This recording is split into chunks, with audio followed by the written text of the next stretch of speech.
Назарларыңызға осындай қойдың етінен пісетін өте дәмді болып шығатын қуырдақты ұсынғалы отырмын. Сіз де осы рецепті бойынша дайындап көріңіз. Каналыма тіркеліп лайк қоюды ұмытпаңыз. Алдымен етімізді турап аламыз.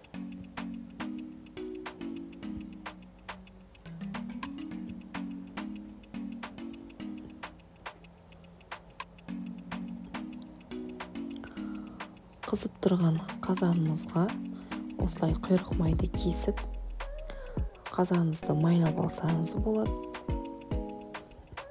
Үстінен азғантай сұйық май құйып, етімізді салып, қуырып аламыз.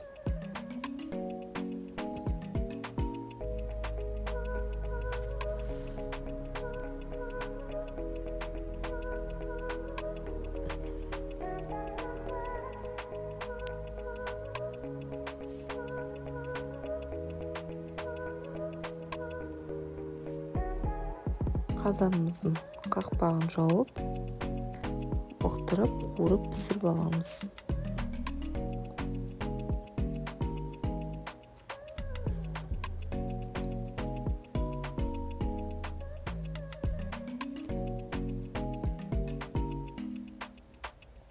Етіміз қуырылып жатқанда картоплымызды турап дайындаймыз.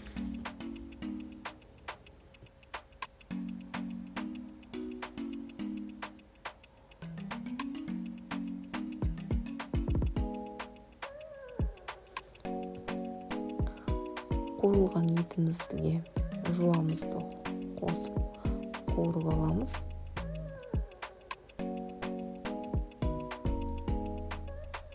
Етімізбен жуамыз қуырылған соң туралған картоплымызды үстінен қосып қуырып аламыз.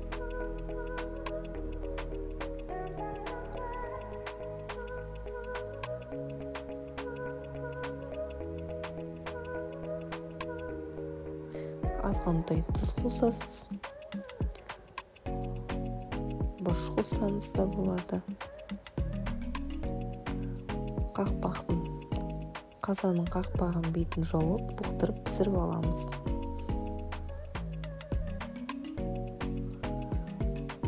Бір сағатта осындай бізде қуырдағымыз дайын болды.